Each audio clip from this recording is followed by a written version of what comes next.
How's my watchers? Those who watch the watchers of my sneaking peeks doing? Man, I had a little over a week without my motorcycle.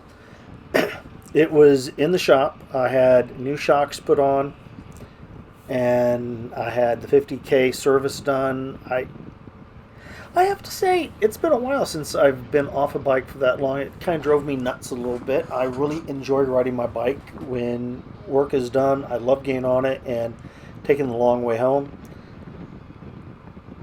What about you? What is it when you can't ride that you wish you could be doing besides riding? I mean, I'm sitting here and I'm like, okay, I have some really cool roads I can take. Yeah, a lot of the times I'm in a hurry, got to get home, so I'm going to highway it. But then there's times where I can take the back roads and I can have some fun. But when you're stuck in your truck or whatever vehicle you have, and it's like with my truck, its AC is out, so it's actually in the shop now itself to get that fixed. But I was like, man, I really missed being on my bike. I wasn't able to shoot video like I like to, so I had, a little bit of catch up that I have to do to have some good videos out. But I look and I go, you know what? I ride so much that it really wasn't that big to not be on it. But I swear my stress levels just went up. I find it so much funner to ride. No matter what the day was like, I get on the bike and I can release 90% of the stress. Whatever the stress is, I can enjoy it. It's that time to let me relax and enjoy and just see what's going on. I have a great time doing it. It reminds me that you sometimes have to slow down and look at everything around you, and other times it's like, hey, let's speed up a little bit and see what we can do and how we can make it work.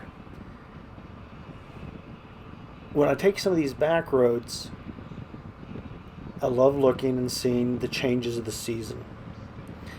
I love seeing clouds, or in this case, a beautiful blue sky, and just thinking of what all's there, looking off into the distance and seeing how that could be someone or something that I know.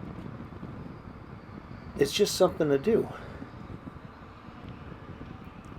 And now that I got new shocks and the bike is riding very smooth, it is so much more. I mean, it was comfortable before, but now it's like, whoa, why didn't I do this sooner? Well, yeah, part of it's a lot of money I had to save up. Another part is my wife's not really a long distance rider. We might do 400 and then have like a 2-day break and then do another 400 or 500 and then a day or two break, and then we head home. And it's usually triangles. Well, we're going to be doing 2,500, 3,000 miles over a week, so we don't have that much luxury of sitting around. And she's got rain gear now, so we're going to be driving through whatever the weather brings. I've had rain gear, but I'm the one who rides all the time. She usually won't ride in the rain. But when you're out on a trip, you got to do stuff like that.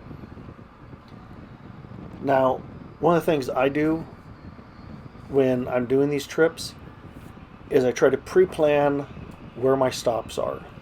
Reason why, I know how far she can ride. So I plan, okay, I'm going to stop at this location. She might not always like, because I usually plan it at Harley dealers at about 150 mile radius, or where the gas station is in that place. Reason why is you want to be able to stop, and if you're stopping at about 150 miles, you want to make sure it's a longer stop.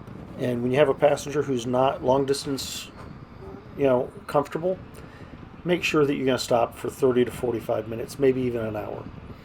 That extends the time of the ride. You have to plan on that. So we're going to be going, and it's going to be, a good length, stop for a little bit, a good length, stop for a little bit. Have a snack every time you stop. It doesn't have to be something heavy. You're not going to do a real meal until the end of the day. Make sure that you have plenty to drink. I've had people tease me about my cup holders, and I'm like, hey, I don't have to worry about it. I've got a drink. There's some place for us to pull over and use the bathroom if we have to, whenever.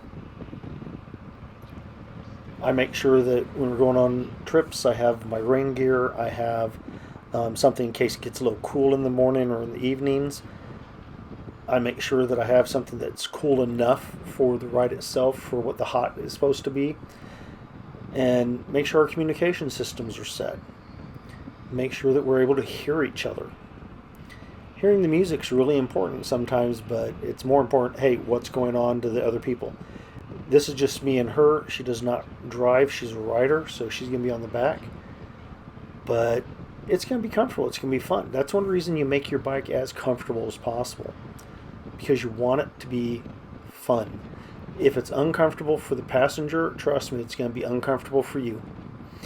Yeah, you can get some of these seats that are really great for the driver, but leaves the passenger just sitting back wondering what the heck's going on.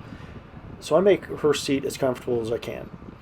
I'll make sure that I can get her power so she can charge her phone, so if she wants, she can do whatever she wants on her phone. We're going to talk so she can look around and see stuff. You got to remember, for a lot of the trip, if you're as tall as I am and as short as she is, she's leaning to the back of my helmet. So I want her to be able to have her iPhone and she can look at it. And that's why I'm figuring about 450, 500 miles a day. If she feels, able, we'll go a little farther. It'll just mean I adjust my distances. And yes, I do do that a little more than some people. So I'll probably have it set up so I know at the 150 markers, at the 400 marker, at the 500 marker, and that's probably about it, because I can't see her going more than 500 a day. If we do, it's going to be a very, very rare thing. Make sure that you have your luggage or whatever secured properly, where it's not going to fall off. Make sure you don't overweight your bike. We're going to be gone for a week and 2 days. So let's see, that means what, 2 pair of jeans for each person? Because there's these things called laundromats. You can stop and put your clothes in. No more than 4, maybe 5 shirts. The reason why weather's going to change, you want to have a nice shirt in case you decide to go somewhere decent. Make sure that you have a way to charge your batteries while you're moving. I always have a power pack in my vest so I can plug in my helmet. Because of where she sits, I can plug her directly into the Tour Pack. The cameras themselves, well, I'm not going to shoot the entire trip, but I will have them plugged in if need be. Those will also be in the Tour Pack on a splitter. I can also do those out of the power that I have the phone on. There's also another power up front with this particular bike. So it's just something fun. I know I covered a couple of topics here. I'm hoping you guys enjoy them. Think about what all you're taking on your bike. I'm going to try and make a video of how we pack up the bike or unpack it. I'm not sure which. I don't think I've done a good one of that yet.